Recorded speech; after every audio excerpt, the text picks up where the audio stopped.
Well,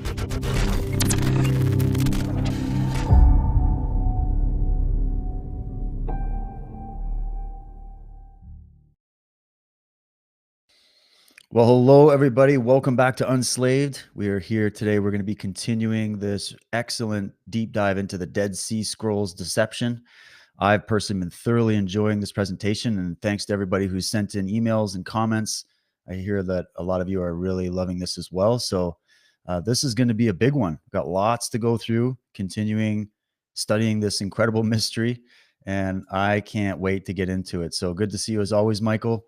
And we're starting off with some cool stuff to show people, some latest discoveries and things that are still going on regarding this Dead Sea Scroll discovery. Yeah. The day after we did our presentation last week, guess what? We got a headline, New York Post, screen capture there. Dead Sea Scrolls, older than believed. So it's back Right. in the news again. It's a suspicious thesis that they've got there, but it surprised me to say, hey, look at that. Here we are doing this, and it's back in the headlines. It's all paleographic, which is they're part of the consensus of the international team that we spoke about, and it's certainly disingenuous. It's not me saying that, but other professors have exposed it. Well, this article is reprising that the paleographic evidence shows that they're older than people thought. Actually, if you read closely in the article, it's only one document, the Book of Daniel, that appears to be old, into the BC. Now, on one level, it's not surprising to see that some of the documents are older because the Essenes are older. We've talked about them existing 200, 300 BC, at the time of the Hashmonean rebellion, the first Jewish revolt. We know that they come from, and their teacher of righteousness was martyred in, 88 BC. So we've already established that the Essenes come BC. So, of course, some of their documents are going to be earlier.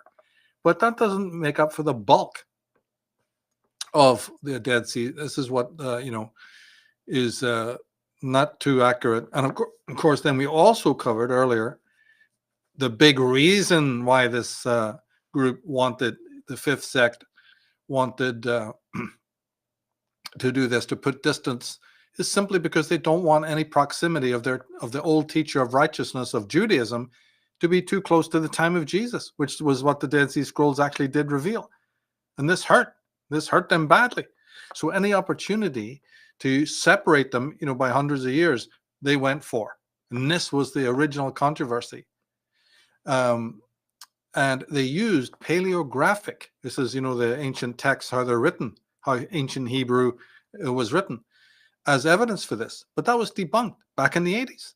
And actually, we'll put a video below. I'll send you a video, documentary that shows people, our members, both sides of that argument. Dr. Barbara Thiering, who wrote the book, The Riddle of the Dead Sea Scrolls, made a documentary where it's all laid out so people can make up their own minds. They don't have to listen to me, about that. And decide for yourselves if there's chicanery involved. I think there definitely is.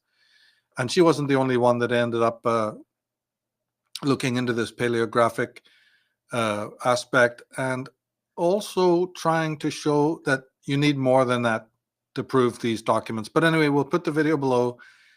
People can also check out this headline. It was in the New York Post recently.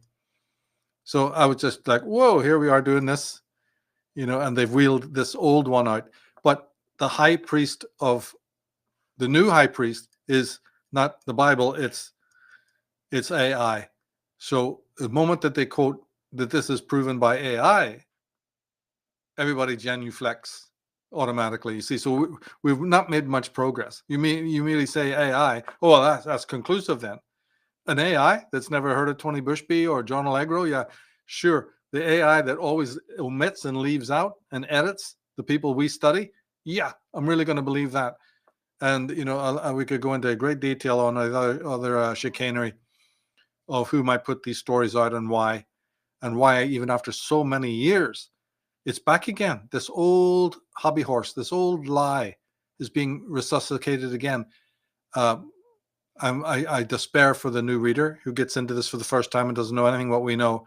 Oh no, here we go again, But how can they lament it? Then isn't there 2,000 other things to lament about our times as well? But the idea is that now AI, the supreme, everybody genuflect before that word. It's the new God. And as soon as you say something about, oh, AI has shown it to be such and such, well, that's the end of the conversation. Everybody's believed that. How could they not believe it? Where else are they going to go to disprove it? They're not members of Unslaved. They don't know what has been going on. And you just got to leave it there. There's not much anybody can do about it. But today. Oh, sorry. Go ahead. Finish that. No, I was just saying we got a great show today. I'll put that documentary below. People, I think, will find it fascinating. I've read Dr. Thiering's book, and it's great stuff. And but we have our own thread to follow. And today we'll do a program that does that. Far more interesting than this headline nonsense. And also today we will tie up a lot of loose ends. Some very, very important things that all the Dead Sea Scrolls scholars leave out. And plug in other scholars, who can help us tie up some of the most fascinating things you've ever heard about. And now that we've laid down several introductions, foundations to these documents, these scripts. And what are these scripts? What is the Dead Sea Scrolls all about? It's about revealing Judaism and its impact on the early Christian, not only teachings, but characters. That's what's good about it. And, we want to follow those threads wherever they lead. But of course, there's so many cul-de-sacs. There was so much suppression and editing. It kind of is difficult, but since I've been studying this for so long, I wanted to share, the things that I found out. I think they're absolutely extraordinary, really, when you really know the true story about it. We'll get into that today, I think. Oh, absolutely. And I just want to make one point about the AI thing. It's funny, the situation we're in, because really, what is AI? Like, AI could be a tool that you could use. Like, there's many useful things you can use it for, to like go through and sort through things or whatever. But what is it going through and sorting through? When they say it's an AI based study, what they're doing is they're using AI to compare numerous studies, and it's going through the popular articles, papers, university courses, discussions that are available on the internet. That's all AI can do. AI is limited to whatever's put in as the information and data points that it's going to collate and then spit out an average or a pie chart for you. Basically, that's all they are. So there could be uses on like very practical things with that kind of a tool. But when we're getting into subjects like this, you want to use NI. You want to use the natural intelligence of the people that were there, of the people that documented, of human minds that can actually see way deeper than any AI can when it comes to observing these things. So what if you included all of these, Ralph Ellis, Tony Bushby, Lawrence Gardner, all these different theses in the mix, then AI could actually probably give a much more nuanced spread of data, right? But that's not how it works. It's just like what they did with the COVID thing. Like, all scientists agree because all the pharmaceutical journals agree because all the pharmaceutical companies finance the journals. Like, it just, Right. you can't get away from that problem. So like, that's where you go. Like, in one sense, yeah, AI could be a tool we could use to help get through some of the monotonous aspects of research, but by no means is it some authority, because it's just garbage in, garbage out. You know what I mean? And because it's programmed, it will always either leave out the men that we study or debunk them. Yep. If it ever mentions them at all, but they've been dismissed. They have no evidence. They have no qualification. It'll do this number. So if you're a brand newbie and you come and you see the name of John Allegro or somebody like that, it's going to dismiss those guys as being charlatans, because who's programming the AI? What is the consensus? Those are the men who broke the consensus. They're the ones I'm interested in. And all it's doing is reading articles written by professors that went out and wrote a debunking article on that John Allegro guy, who was just another dude put in there by the club, right? Yeah. And relying on the fact that when they do mention somebody who broke the consensus, I mean, even your Professor Eisenman did, and he is a mainstream guy. So they've even had mainstream guys like Barbara Thiering. What am I talking about? There she is, Australian professor, right, who debunked the mainstream thing. So they'll mention those people, but they will rely on you not going to trace it, to follow it up. They know, unlike me, you see, when these kinds of characters were ever mentioned, when I didn't know shit, I went and found them out. I wanted to know what all the fuss was about. and I wanted to say, let me find out what this other person is saying. I tracked those guys down, the ones that were breaking the consensus. I was more attracted to that. But the average Joe is not going to do that. This is one of the problems, you know. Oh, absolutely. Well, that's why we've got Unslaved, guys. So don't worry. Right. We've got everything collated here. This is the Natural Intelligence Archive over here. And one thing before we jump into the slides, I wanted to show you. I don't know if you saw this one, Michael. This was another headline that popped up this week. This wasn't an AI study. This was just some researchers. Let me just pull this up. Yeah, there it is.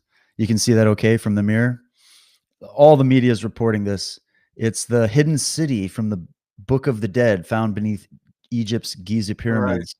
Right. And they were talking about just a little snippet. I won't read the whole thing, but saying scientists have made a breaking discovery of an underground city beneath Egypt's iconic Giza pyramids, potentially rewriting history books. So I just wanted to pull that up because, and I haven't got into the meat of the study, but it's interesting. This is now hitting all the mainstream news today that this discovery was made. We were talking about this stuff during Modern Knowledge Tour 2014. We That's had right. people coming in and bringing their research, Carmen Bolter and some of these other people bringing in research, talking about complexes under. I mean, the guys, you've written about this, other authors have written about this for decades now. And Right. only now are they going, oh, it seems to be there might be something to what the Book of the Dead was saying about the complexes. So I find that interesting. Oh, yeah. Christopher Dunn. The list goes on. I could mention many names of people who've looked into this whole thing and taken it to very advanced levels. Like I say, you'll never hear of them. You'll never hear of them. And until they dig it up and then they say, right, see, we've proven it this way and we've proven it that way. They don't ever cite the Mavericks. In fact, they may even rip those guys off. They may even steal. I won't mention any names out there, but there's been some serious plagiarization involved going on. You know? Oh, absolutely. Yeah, it's a big problem. But I just thought because it might seem unrelated to some people like Egypt, pyramid, but hey, we're talking about the Hyksos. We're talking about where the origin of religion comes from. We talked earlier on. We talked all along about them digging in the wrong place. That's right. That's right. Here is the perfect evidence of what we just said last week. And we'll have to get Ralph Ellis on to give us his insights into this new discovery, because he's always been advocating to dig in Tanis, to dig in other areas of Egypt to find the evidence of the patriarchs or what passed for them, you know. And when people are also digging, they're forgetting that, as we've already said, and it will be pertinent later on to this conversation, this slideshow, but remember, the 10 tribes of Israel, when they were taken into captivity by the Assyrians, didn't go back to Judea. So, of course, you're not going to find evidence of their existence. Thousands of years ago, right? After they had left Egypt, they were taken into captivity by the Assyrians. And according to their own lore, they dispersed across into the West. Of course, you're not going to find evidence of the Israelites then in the Holy Land. Now, with the Judites, it's a little bit different, right? One could argue that there's a bit of an issue there. Why do we have such little information about them, since they did go back, allegedly? They went back to build a second temple. But 10 tribes? And you're digging away looking for evidence of them? Look, why don't you just believe the lore? The lore is telling you they didn't go back. So you're not going to be finding artifacts from them. You see, so the whole thing is twisted. Real mess. Oh, yeah, absolutely. Well, we're here to try to solve the mess. So should we jump into the first slide here? Yeah, why not? What is it? All right. Let's do it. So this one's entitled Origin of the Fifth Sect. Well, this will be good. We're going to get some backstory here. This comes from Lawrence Gardner in The Grail Enigma. And he's just saying, Jesus began his ministry in the year AD 29 and was sentenced to crucifixion in AD 33. The religious movement which sprang from his teachings acquired the name Christianity 11 years later in Antioch, Syria. For many generations, the Christians were persecuted throughout the Roman Empire. Then, in AD 313, Emperor Constantine relaxed the pressure and subsequently proclaimed Christianity as the new state religion of Rome. Later, in AD 397, the selected books of the New Testament canon were confirmed by the bishops of the emergent church, which had assumed the name Catholic, meaning universal. Yeah. That's a summary of the official mainstream line of how it all happened. And we've taken pot shots at